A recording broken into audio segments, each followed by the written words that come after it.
Meili que cierre la exposición y después, si gustan, podemos pasar a una ronda de preguntas y comentarios. Pues, buenos días o buenas tardes, yo creo. Yo vengo también de la región de Tula. Yo sí oí ahí que la participación ciudadana es la más importante en estos momentos. Yo quiero decirles que hace 5 años inicié en una asociación para salvar los árboles que se están muriendo en toda la República, con una plaga que se llama pasle o clavel del aire. Entonces pero yo veía que la participación ciudadana es nula, no nos importa nada. Y yo, ¿saben por qué lo hago? Porque tengo nietos. Y yo creo que todos tenemos nietos, tenemos descendientes y que tenemos que dejarles un mundo mejor. Entonces yo empecé, y al ver el ecocidio que hubo en el río Tula, me uní también a ellos. El agua es lo que vamos a padecer. Sin agua nos vamos a morir. Sin los árboles nos vamos a morir, porque los árboles nos dan el oxígeno, lo principal que debe de tener el ser humano. Y además, en Tula somos declarados, en 2005 fuimos declarados la zona más contaminada del mundo. Y todavía sí nos están castigando por mandar las aguas negras por el río Tula. Y nos están poniendo la tratadora de agua. Y además, el gobierno ahorita que está, y tenemos ya también del gobierno entrante unas personas que se están aliando con ellos. O sea, ¿qué podemos esperar? Si las personas, una que autorizó la planta tratadora, ahorita quedó en el nuevo gobierno. Entonces, ¿qué podemos esperar? Tenemos que unirnos todos y luchar todos, pero ya es un deber ciudadano que tenemos que luchar por nuestra salud. El río Tula corre por varios centros escolares y los niños tienen el derecho a la salud. Todos lo tenemos, pero principalmente los niños. Y se están dañando todos los niños en toda la zona de Tula. Por favor, pedimos a los periodistas, si hay por aquí, que lo digan que la zona de Tula es la más contaminada del mundo y ya no podemos soportar más porquería. Somos seres humanos y no cucarachas de alcantarilla. Muchas gracias. Bueno, creo que perdimos la mayoría de los periodistas, desafortunadamente hay uno de los que preguntaron, pero igual voy a contestar. En realidad, en cuestiones de metodología, o sea, alguien mencionaba cuál es la metodología. Bueno, creo que no hay metodologías estándares, ¿no? Y mucho menos copiar formas de otros países, porque el contexto sociopolítico es totalmente distinto. Sin embargo, sí es muy importante entender que hay entes como un ente regulador autónomo que pueda verdaderamente sancionar, que ha demostrado que verdaderamente ayuda a la gestión del agua en muchos otros países. Entonces, no se trata de copiar, pero sí de pensar en un ente que pueda y tenga la posibilidad de sancionar.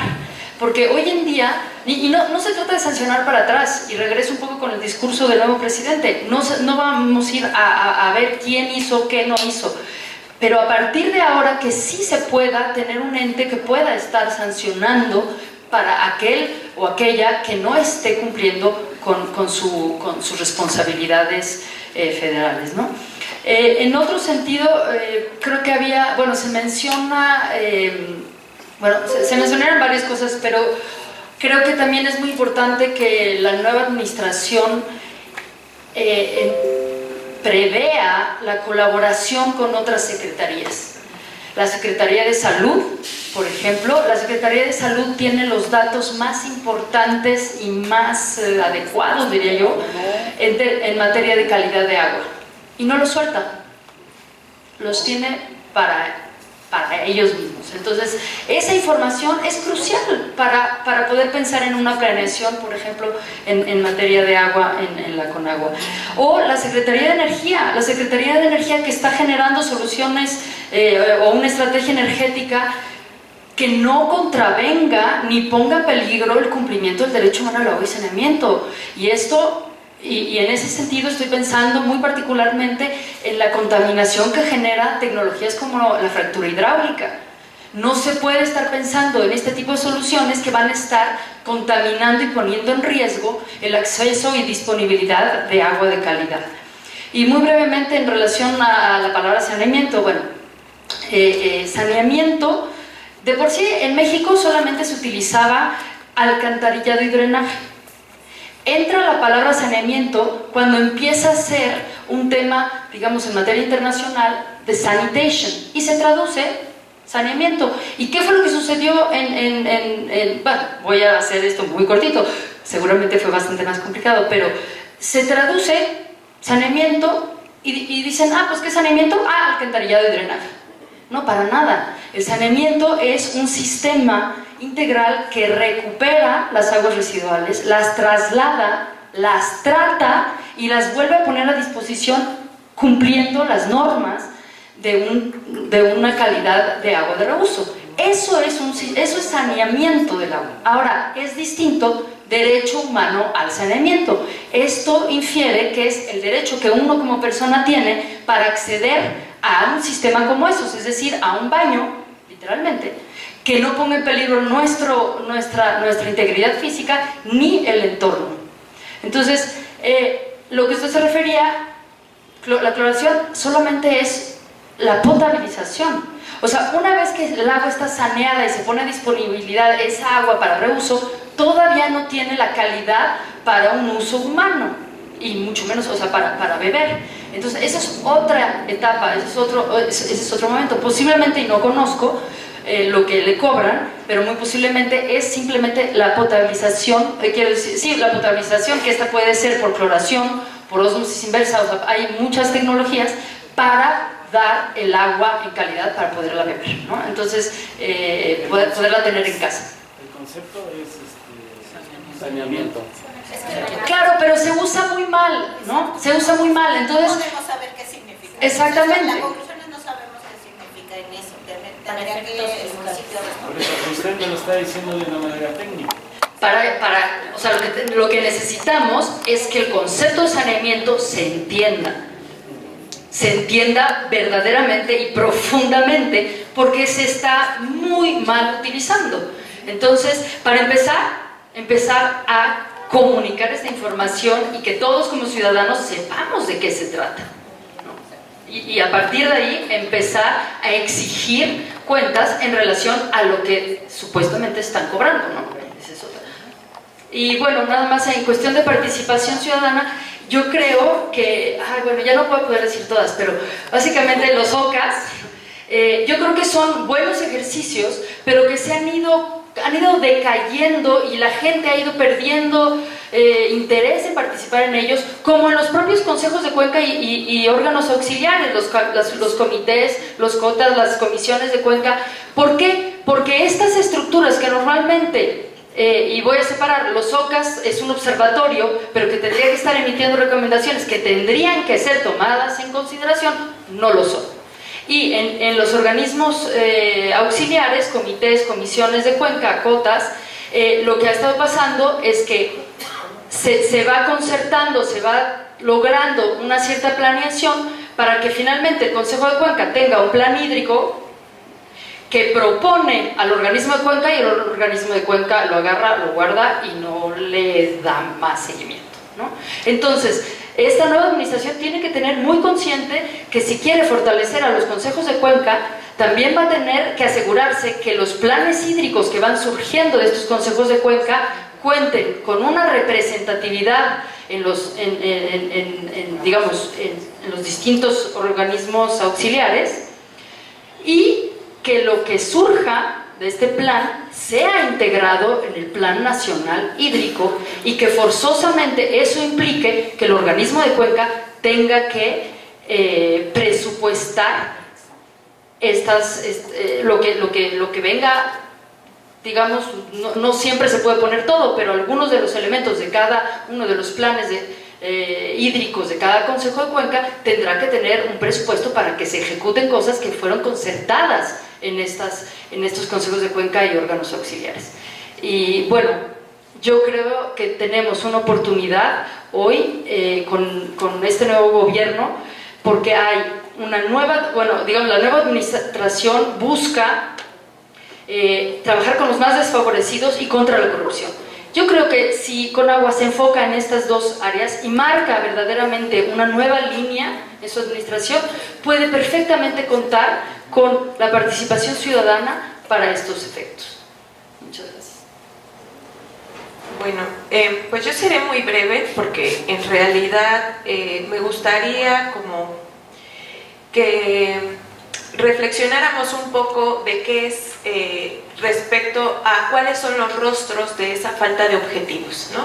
Y creo que los rostros pues son todas las personas que están aquí presentes. En ese sentido, a veces pareciera que la transparencia y rendición de cuentas pues nos remite a una discusión técnica, pero en realidad estamos hablando de problemáticas muy importantes que aquejan al país y que por solamente dar un dato, bueno, pues se calcula que hay más o menos 70 conflictos por el agua en el país y muchos están relacionados a lo que plantea este documento y que tienen que ver con que solamente el manejo de recursos es una parte del problema, ¿no? Es decir, por ejemplo, aquí se expone también el manejo de recursos inadecuado en torno a la presa del Zapotillo, ¿no? En donde está involucrado también como uno de los conflictos quizás emblemáticos de la última década, donde está involucrado el posible desplazamiento de 3 comunidades. En ese sentido, pues también falta información acerca de cómo el actual modelo de gestión pues ha profundizado esa desigualdad, por ejemplo, en torno a los desplazamientos forzosos por las construcciones de esta infraestructura. Entonces, para mí, el pensar que hay 222 auditorías, ¿no?, disponibles en torno a 16 años, es de un cinismo que creo que hay que decirlo. O sea, no solamente hay como de por medio si en este momento habrá voluntad política o no, sino que tiene, ¿cómo fue posible que incluso habiendo esa información no acataran las recomendaciones? O sea, ¿en dónde nos pone a nosotros como ciudadanos y ciudadanas? Y creo que también tenemos que mantener esa indignación respecto a cómo se conduce las instituciones, porque también puede ser esta una fuente de fuerza para exigir nuestros derechos y para poner enfrente de que, bueno, ojalá y tengan la voluntad política, pero si no tienen la voluntad política, pues seguiremos estando atentas, ¿no? Y seguiremos estando atentos no solo a este manejo de recursos, sino a la forma a cómo el modelo de gestión supuestamente está resolviendo los problemas. Porque lo que ha quedado claro es que ha profundizado las desigualdades sociales. Y se me hace increíble también, que creo que hay que decirlo en un panel que está conformado por mujeres, que la política hídrica no tenga perspectiva de género. Cuando somos las mujeres las que más tiempo ocupamos precisamente para acarrear el agua cuando no contamos con el agua en nuestras viviendas. Y que muchas veces incluso nos ponemos en riesgo y que muchas veces esto implica que las labores de cuidados y domésticas sean mucho más pesadas. Entonces, creo que se intentó resaltar en este sentido las propuestas y son todas muy valiosas, pero no perdamos de vista lo que significa ese manejo inadecuado de los recursos y cómo estos profundizan la desigualdad. Gracias. Yo quisiera agradecer todas las preguntas y comentarios. Creo que vienen perfectas muchos de los comentarios que se han hecho de parte de los compañeros para ilustrar lo que estamos haciendo. O sea, porque a veces hablamos de 9 millones, 35 millones, los números se pierden. Estamos hablando de gente que por su llave de la casa le sale agua con azufre. Estamos hablando de gente que México se puede vanagloriar de que tiene una de las regiones más contaminadas del mundo, etcétera, ¿no? Creo que ya lo hemos expuesto bastante bien gracias a los compañeros, ¿no? Y aún así, esta gente y mucha otra gente del país tiene mucha fuerza y hay una sociedad civil muy activa en el país. Y eso es algo que hay que aprovechar y que tiene mucho potencial. Estos señores y señoras saben de lo que hablan, ¿no? Y saben cuántos árboles se tumban y saben a qué huele el agua que sale de su llave. Cosas que no podemos saber nosotros desde nuestra casa ni la CONAGUA desde sus oficinas, ¿no? Se hicieron un par de preguntas sobre cómo hacer estas cosas. Bueno, no vamos a hablar ahora de los detalles más técnicos, pero tenemos muchas propuestas. Realmente Controla tu Gobierno, Oxfam, FAMEX y muchas otras organizaciones y los compañeros de las localidades también con sus organizaciones han hecho propuestas muy concretas y lo que estamos pidiendo es una puerta abierta para hablar y para poner esas propuestas sobre las mesas y discutirlas y mejorarlas, porque no serán ideales, pero son un comienzo muy bueno realmente, ¿no? Entonces, sí tenemos propuestas. Cuando decimos, es que esa entidad reguladora no es Holanda, sí, México no es Holanda, pero hay muchos países que tienen estas que tampoco son Holanda, ¿no? Yo he trabajado mucho en Kenia, Kenia es un país africano, que tiene una entidad reguladora independiente que tiene muchas ventajas con respecto a lo que ya hay en México. Como dijo Natalie, no es cuestión de copiar modelos, es cuestión de aprender de otros modelos y hacer lo que realmente trabajar para crear algo que se ajusta al contexto mexicano. Y no es imposible porque países muy diferentes como los europeos, Kenia, asiáticos, de muchos lugares del mundo muy diferentes han creado estas entidades, ¿no? Y funcionan, pues unas mejor que otras, pero tienen ya muchas ventajas con respecto a lo que tenemos. Se habló del fortalecimiento estructural. Por supuesto, es necesario, pero para eso hace falta un diagnóstico. Cuando les leo literalmente las irregularidades que no han sido aclaradas, pero han sido cerradas, eso es cerrar la puerta a una sanción que quizás era necesaria o a una reestructuración de algún tornillito de la CONAGUA o del ente que sea, que no estaba funcionando bien. Si se cierra sin esclarecer, pues perdemos esa oportunidad, ¿no? Entonces ese fortalecimiento estructural, institucional, es necesario y creo que con análisis como los que han hecho las compañeras de traducir, porque al final es digerir y traducir unos documentos muy técnicos, podemos sacar muy concretas recomendaciones para mejorar poquito a poco, ¿no? Se mencionó el inventario de las plantas de tratamiento. Yo les invito a echar un vistazo a la página de web de Controla tu Gobierno. Ellos hace unos años, 3 o 4 años, hicieron un estudio muy interesante en el que agarraron el inventario de la CONAGUA en una zona del Estado de México y fueron a campo y ahí explican qué diferencias encontraron con lo que decían los papeles, ¿no? Entonces hay estudios muy interesantes y les invito a visitar ese en concreto. Y ya para cerrar mi intervención, la compañera mencionó que los ríos y las aguas del país son sus venas. Esto es muy importante, o sea, realmente la diferencia entre lo que pensamos unos y otros, yo creo que es si pensamos a corto o a largo plazo, porque si pensamos a largo plazo es el interés de todos. O sea, por supuesto que nadie quiere beber agua con azufre, pero a largo plazo, si no se cuidan las aguas superficiales y subterráneas de este país, no hay país. O sea, yo soy originaria de España y cuando comparo España y Francia, ¿saben cuál es la gran diferencia? Francia es más rico de España por muchas razones, pero una fundamental es que tiene muy buenos ríos, está plagado de ríos por todas partes. Y eso es una riqueza de todos los sentidos, pero incluso riqueza económica. Eso es una riqueza que si cualquier país pierde, y pregúntenselo a los que tienen unas sequías, pregúntenselo a los del norte de este país, si se pierden las aguas, se pierde el país. O sea, realmente va mucho más allá de lo que de casos concretos, pero los casos concretos son muy importantes. Pero para que se hagan una idea de que realmente los países, yo qué diría, los gobernantes más inteligentes, desde mi punto de vista, son esos que cuidan eso, porque saben que ahí es todo, o sea, es la salud de los niños y eso es, personalmente, y creo que todos estaremos de acuerdo, fundamental, pero las empresas tampoco funcionan sin agua, y sin agua limpia, o sea, simplemente que sepamos que esas venas que decía la compañera, hay que protegerlas por el bien de absolutamente todos, ¿no? Y gracias nuevamente por sus intervenciones. Bueno, voy a comenzar con el tema de saneamiento y lo voy a referir con el modelo de gestión del agua actual, ¿sí? ¿Por qué? Porque eso me remite nuevamente al tema de las auditorías. Resulta ser que cuando hago esa revisión de las auditorías, descubro que uno de los programas menos auditados es el programa de agua limpia. Este programa en ese periodo solamente se ha auditado en 3 ocasiones, en el 2006, 2009, 2013. Y la misma Conagua crea este programa en el 91 y es el único programa de su rubro. ¿Por qué? Porque es el que se enfoca a desinfectar agua potable, ¿no?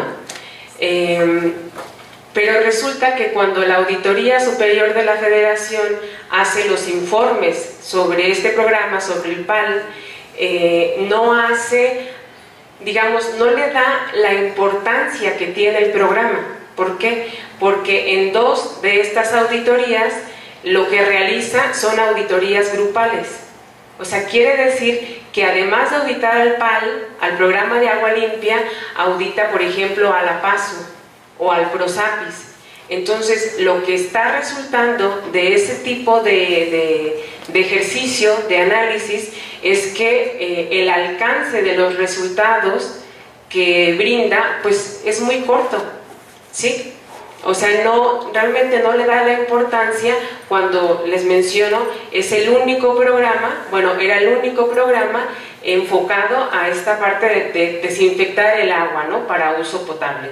Entonces, por ahí se va marcando, se va revelando cuál es la importancia que le da la misma institución, o sea, hablando con agua, al tema de saneamiento, y también la auditoría, cómo es que está priorizando esa temática, ¿no? Ahí queda claro que no es de relevancia, ¿no? Para estas instituciones. Y vaya, en estos temas de salud, temas de saneamiento referidos a salud, pues también tiene que ver directamente con lo que encontramos en los informes de las auditorías. ¿Por qué? Porque, como les mencionaba, uno de los hallazgos es que es la falta de los anexos técnicos, que, como se los mencioné, estos anexos tienen que ver con desarrollar previamente qué proyecto se va a llevar a cabo.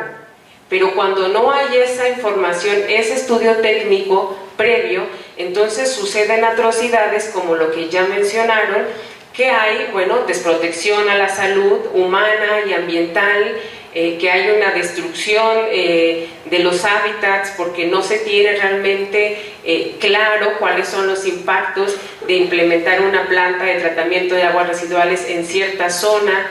Entonces, esa falta de documentos que marca, que detecta la auditoría, tiene implicaciones severas a la salud. Entonces, si realmente se tomara en cuenta las recomendaciones que hace la auditoría, que es un trabajo importante, creo que tendríamos otro rumbo en gestión hídrica, ¿no? En este momento. Y la pregunta que hacían de, ¿y entonces qué hacemos, no? O sea, ¿cómo resolvemos esta problemática? Se tiene que fortalecer el órgano interno de control de la Conagua. No hay otra manera. Crear un órgano independiente, claro que también es una opción, pero a partir de lo que se tiene en este momento, ese órgano interno de control tendría que fortalecerse. Ahora, con esto del achicamiento de las finanzas de la Conagua, aún así, si se pensara en que ese mismo órgano tuviera otros matices, por ejemplo, que el financiamiento no lo recibiera directamente de la institución de Conagua, entonces se podría fomentar a que fuera mucho más autónomo, ¿sí? Y por otro lado, entonces no se vería o no podría verse tan fácilmente mermado por esta reducción de las finanzas que ahora tiene la Conagua, ¿no? Y ¿qué otra cosa?